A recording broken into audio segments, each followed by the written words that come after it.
저는 오늘 스가랴 10장 6절로 12절에 있는 말씀을 본문으로 회복의 망원 진세, 이런 제목으로 은혜를 나누기 원합니다. 코로나19의 무서운 재앙 앞에서 그래도 우리가 감사하게도 일념 회개로 마음을 하나로 해서 일심 합심 전심으로 기도해 왔습니다. 2020년을 시작하면서 일념 통천 망원 진세라는 비전을 하나님에게 주셨고, 이번 3.1절 100일주년을 맞이하면서 우리가 3.1 회개운동을 일으키자고 기도방까지 만들었습니다. 하루에 3번 1분 이상 아침 6시 정오, 밤 9시에 기도하자고 공동기도문까지 여러분 나눠드리고 기도했는데, 이 기도를 시작하면서 코로나 바이러스가 극성을 부리기 시작했습니다. 감사한 것은 이런 위기 상황 속에서 우리가 기도할 수 있는 운동을 먼저 준비하고 시작한 것이 감사하고, 그렇게 기도해 왔기 때문에 이제 하나님께서 우리에게 일념으로 기도한 우리 기도를 들으시고 통천을 이루어 주신 줄 믿습니다. 여러분에게 다시 한번 리마인드 시켜드립니다. 2020년을 시작하면서 우리가 같이 나누었던 안디옥 교회 2020년 비전, 해마다 사자성어를 제가 여러분에게 드리는데, 우리는 사자성어를 2개를 묶어서 일념 통천이라는 사자성어와 망원 진세라는 사자성어를 드렸습니다. 다시 한번 의미를 설명하면, 한일, 생각할념, 통할통, 하늘천, 발할망, 멀원, 나아갈진, 대세를 사용한 이 2개의 사자성어는 쉽게 풀어 말한다면, 하나 되어 한결같은 일념으로 마음을 합하여 하나님께 기도하면 하나님이 이루어 주십니다. 먼 미래를 바라보면서 세상 속으로 전진해 갑시다. 이것이 2020년 우리의 비전이었습니다. 전 세계적인 위기 앞에서 일념으로 회개하며 기도하는 우리의 기도를 하나님이 들으시고 통천하셔서 응답으로 코로나19를 이제 우리 가운데서 물리치고 계신 줄로 믿습니다. 이제 우리에게 온 것은 코로나19로 말미암은 부르짖는 기도를 넘어서서 그 이후에 망원 진세의 복으로 채워주심을 바라보고 우리는 나가야만 하겠습니다. 그래서 우리는 코로나19만을 위해서 기도하지 않습니다. 코로나19 다음에 하나님이 이루어주시는 축복을 바라보며 기도하는 것입니다. 사랑하는 안디옥교회 성도 여러분, 코로나19가 지나간 다음 어떤 일이 벌어져도 우리가 미래를 긍정적으로 바라보고 저 앞날을 향하여 힘차게 나아갑시다. 우리 하나님은 회개하는 자에게 언제나 회복을 약속하십니다. 이스라엘 백성들이 하나님 앞에 범죄함으로 그들을 하나님이 버린 것처럼 흩으시고 그들이 심한 고난 가운데 있었는데, 오늘 스가랴 선지자를 통해서 예언하신 것이 뭡니까? 다시 모아주시고 다시 회복을 주시고 다시 불러주시고 다시 번성을 주신다고 했습니다. 그래서 스가랴 선지자를 통해서 주어지는 하나님의 메시지는 회복의 망원진세예요.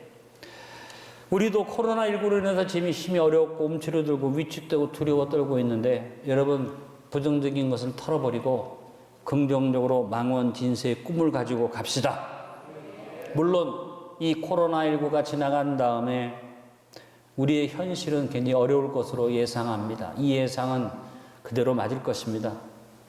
IMF 때보다도 더 어려운 경제적인 쓰나미가 우리 사회를 덮을 것이고, 또 국가적으로 세계적으로 많은 어려움들이 오고, 우리 대한민국 내부에도 어쩌면 좀 갈등과 분열이 더 심각해질 수 있는 위기가 있습니다. 그러나 저하고 여러분은 그것을 그냥 바라보는 세상 사람이 아니라 믿음으로 기도하는 믿음의 사람들입니다.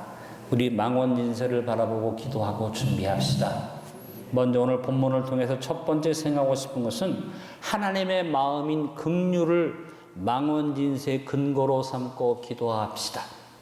하나님은 스가랴 선지자를 통해서 이스라엘의 회복을 말씀하시면서 먼저 하나님의 본 마음을 말씀하세요. 6절에 보니까 내가 유다 족속을 견고하게 하며 요셉 족속을 구원할지라. 내가 그들을 긍휼히 여김으로 그들이 돌아오게 하리니 그들은 내가 버린 일이 없었음 같이 되리라. 나는 그들의 하나님 여호와라. 내가 그들에게 들으리라. 자, 오늘 6절의 말씀을 보니까 뭐예요? 하나님이 이스라엘 백성들을 버렸다는 겁니다.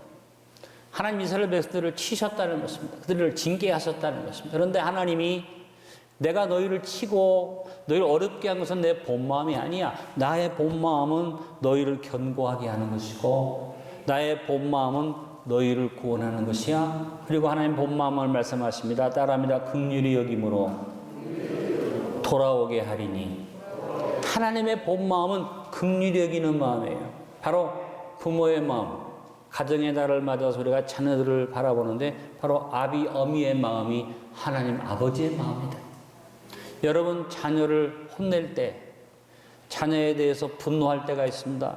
자녀에 대해서 미움을 가질 때도 있습니다. 자녀에 대해서 실망할 때도 있습니다. 그러나 그렇게 해서 때리는 것 같으나 그 아버지 어머니의 본 마음은 뭡니까? 사랑이죠.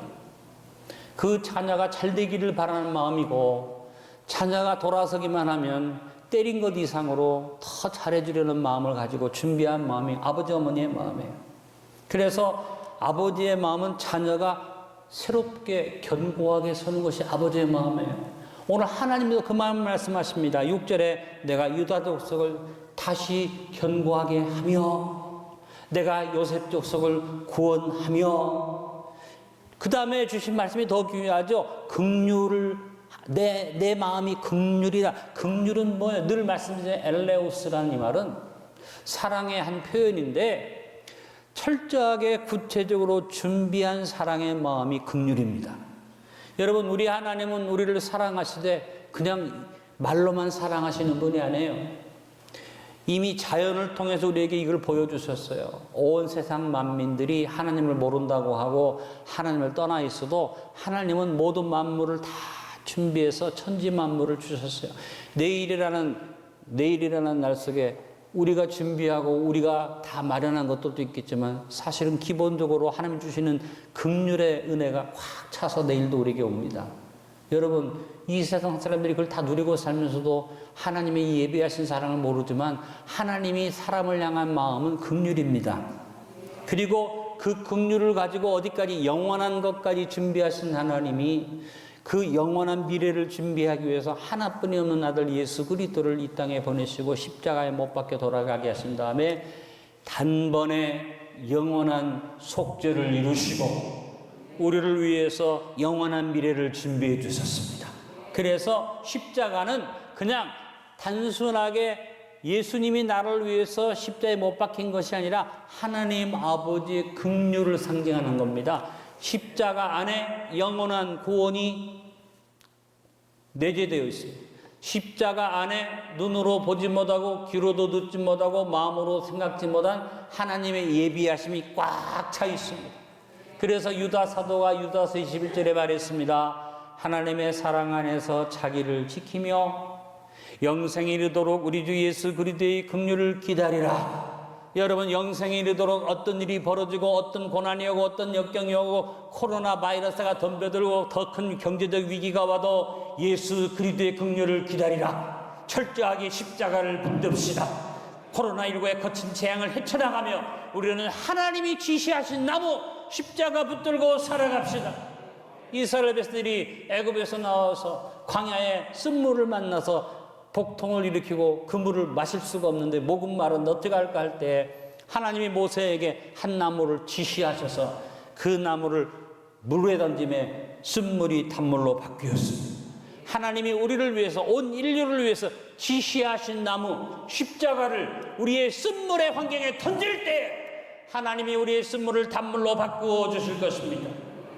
근데 여러분, 우리 하나님 아버지의 마음이 이렇게 긍휼의 마음인데 오늘 6절 하반절에 보니까 하나님 아버지의 마음이 더 구체적으로 표현된 것이 나옵니다. 그것이 뭡니까? 내가 그들에게 들으리라. 아멘이 안 나오세요? 내가 그들에게 들으리라. 여러분이 자식을 혼낼 때 텔레비 보면서 때립니까? 다른 사람하고 잡담하면서 때립니까? 아버지가 자식을 때리면서 엄마하고 뭐 다른 얘기하면서 이놈 때립니까? 자식을 때리는 부모는 모든 눈과 귀가 자식에게 가 있습니다. 그리고 때리면서 귀를 기울입니다. 뭐라고 회개하나?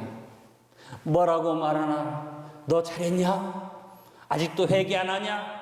잘못했다고 안 하냐? 막 때리죠. 그런 아버지, 어머니의 모든 귀가 매맞는 자녀가 무슨 말을 하는가를 기울이기. 여러분, 우리 하나님이 우리 인생의 삶 속에서 고난을 주실 때가 있고 징계하실 때가 있으나 하나님의 귀는 우리를 향하여 있습니다.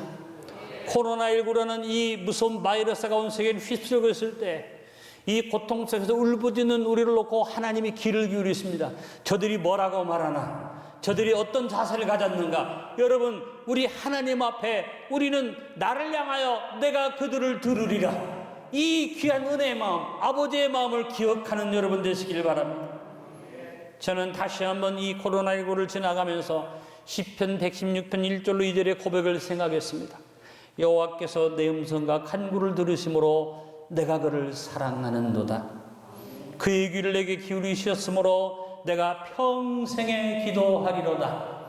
여러분, 우리가 평생에 기도하고 영원히 기도해야 할 것은 하나님이 그 귀를 내게 기르시고, 언제 내가 고통하여 울부짖을 때, 내가 징계로 말미암아 고통당할 때, 내가 심한 이런 이 재앙 속에서 몸부림칠 때 하나님의 귀는 더 바짝 나를 향하여 내가 징계에게 들으리라. 여러분, 하나님 아버지의 마음을 망언진세의 근거로 삼읍시다. 어떤 어려움이 오고 어떤 역경이 오고 어떤 시련이 와도 아버지의 마음, 아버지의 본 마음, 견고하고 개하고자 하는 마음, 나를 구원하시는 마음, 긍휼의 마음을 우리 망언진세의 근거로 삼고 기도합시다. 두 번째, 여호와로 말미암은 구속의 기쁨이 망언진세의 내용임을 바라보며 기도합시다. 우리가 먼 미래를 비전을 바라보고 나가는데 우리가 원하는 소원, 우리가 원하는 축복이 그 내용이 아니라 우리가 바라보는 망언진세의 내용은 구속의 기쁨이에요. 하나님께서 에스가랴 선지자를 통해서 이스라엘 백성에게 구속의 내용을 말씀하십니다. 8절에 내가 그들을 향해 휘파람을 불어 그들을 모을 것은 회복을 말씀하시는데 내가 그들을 구속하였습니다. 그들이 전에 번성하던 것까지 번성하리라. 여러분, 구속이라는 단어, 이것을 속량이라고도 말합니다만 속죄한 이후에 주어지는 모든 회복을 구속, 속량이라고 말합니다. 헬라어로 아포리토로시스라는 이 말은 노예 시장에서 노예를 돈 주고 삽니다. 그래서 그 노예에게 자유를 줍니다. 넌 이제 노예가 아니야. 내가 너를 사서 자유를 줘. 자유인이 되라.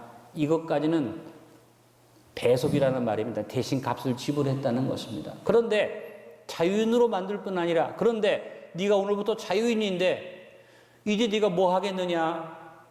네가 노예에 있다가 자유인 못 됐는데 앞으로 어떻게 살겠느냐? 이제 네가 내 아들이 되면 안 되겠니? 내가 너를 아들로 삼을게. 그래서 이 노예를 자유롭게 한 주인이 아들로 삼아서 노예로 데리고 오지 않고 자기 집에 데려가서 아들을 자리에 앉혀주고 아들의 권세를 주고 아들의 지위를 주었을 때 그것을 아포로칼롭시스, 바로 구속, 속량이라고 말하는 겁니다. 우리에게 하나님이 우리 죄만 용서한 것 아니라 예수 그리스도의 이름을 믿고 영접하는 자, 그에게는 자녀가 되는 권세를 주셨으니 요한복음 1장 12절의 말씀대로 우리에게 구속을 주셔서 우리에게 주어진 구속, 이 회복은 영원토록 주어진 것이니까 우리가 어떤 일을 당해도 망언진세를 바라보는 것은 하나님이 나를 위해서 자녀의 권세를 주시고 속량의 은혜를 주셨다는 것을 내 마음속에 꿈꾸면서 그것을 기뻐하는 거죠.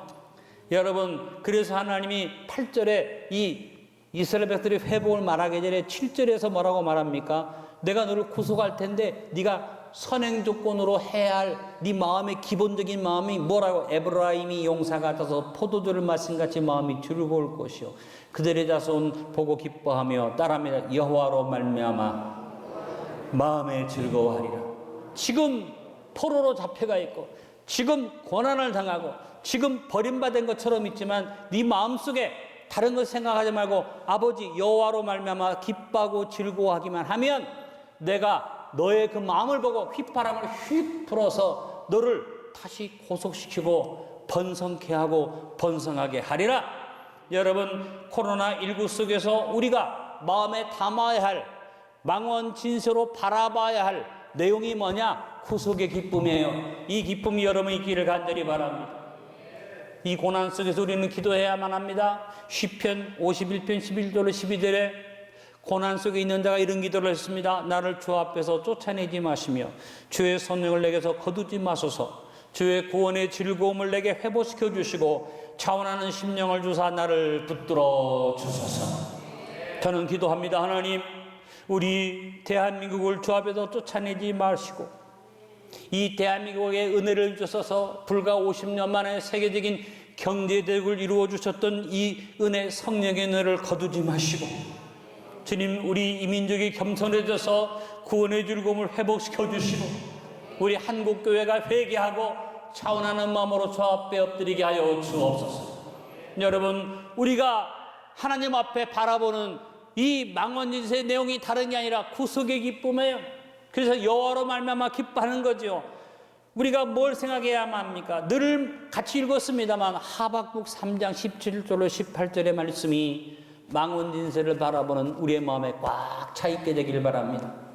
무슨 말씀입니까? 비록 무화과 나무가 무성하지 못하며 포도나무에 열매가 없으며 감람나무에 소출이 없으며 밭에 먹을 것이 없으며 우리의 양이 없으며 외양간에 소가 없으며 코로나19로 말미암아 우리가 심한 고난 속에 있으며 그 이후에 다가오는 여러 가지 경제적인 위기 속에서 우리가 힘든 가운데 있을지라도 나는 여호와로 말미암아 즐거워하며 나의 구원의 하나님을 말미암아 기뻐하리로다.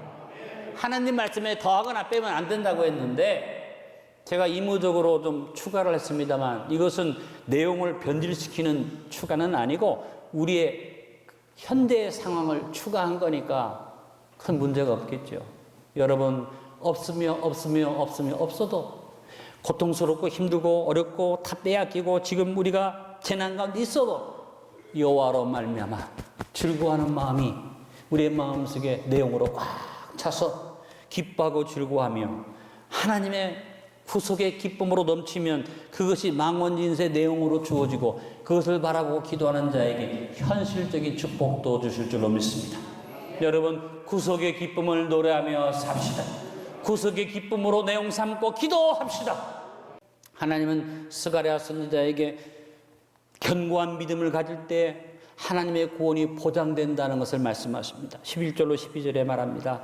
내가 그들이 고난의 바다를 지나갈 때 바다 물결을 치리니 나일의 깊은 곳이 다 마르겠고 아수르의 교만이 낮아지겠고 애굽의 규가 없어지리라.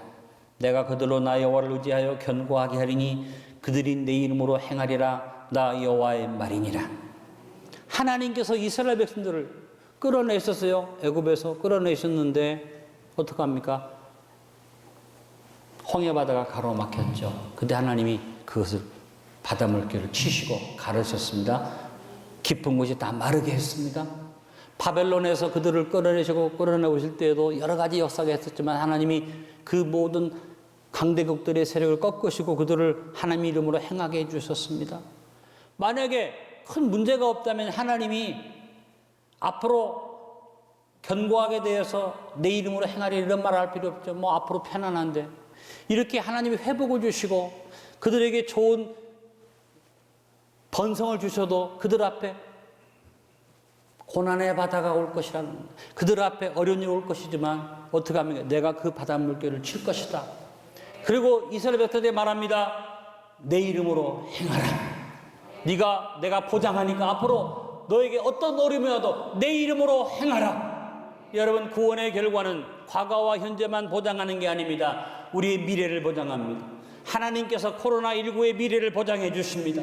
우리 앞에 고난의 바다가 올 것입니다. 경제적 위기가 올 것이며 IMF 때마다 더 어려운 일들이 올 수도 있습니다. 그러나 따라합니다. 고난의 바다를 지나갈 때 내가 바다 물결을 치리니 우리의 삶에 어떤 고난이 와도 하나님이 바다 물결을 치십니다. 하나님께서 그 바다 물결을 갈르십니다. 하나님이 그 깊은 곳을 마르게 하십니다.